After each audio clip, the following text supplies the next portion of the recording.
C'est l'effervescence dans l'atelier de costumes Pietro Longhi, un des plus célèbres de Venise. Cette année, le thème du carnaval ici, c'est Louis XIV. Le maître des lieux, Francesco Brigi, a découpé, cousu et brodé des dizaines d'habits du roi Soleil et des robes d'époque. En 15 ans de métier, ce couturier au doigt d'or a confectionné près de 500 déguisements dans le plus grand respect de la tradition du costume vénitien.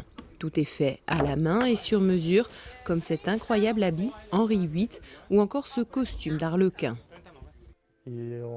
J'avale tous les jours des livres d'histoire de l'art, des costumes. Si quelqu'un me demande un costume de 1750 plutôt que de 1780, je suis capable de comprendre quelles sont les différences importantes et mieux conseiller mes clients.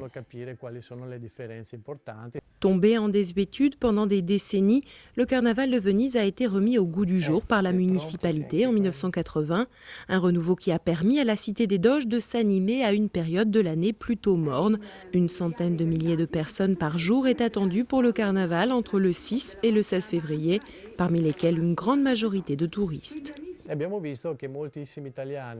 Nous avons constaté que beaucoup d'Italiens et quelques Vénitiens reviennent à Venise pour la fête et le carnaval, au lieu de partir aux Maldives ou bien skier. Véritable tradition pendant le carnaval, les soirées masquées et costumées auxquelles se préparent ces passionnés des semaines à l'avance. Il faut aimer le costume pour se mettre dans le rôle et aimer les gens autour de soi. Car le carnaval ici, ça veut dire aussi toujours sourire à ceux qui viennent vous demander de poser avec vous en photo. Une passion qui n'a pas de prix. Pour un costume sur mesure made in Venise, comptez environ 1 500 € à l'achat et entre 160 et 200 € par jour à la location.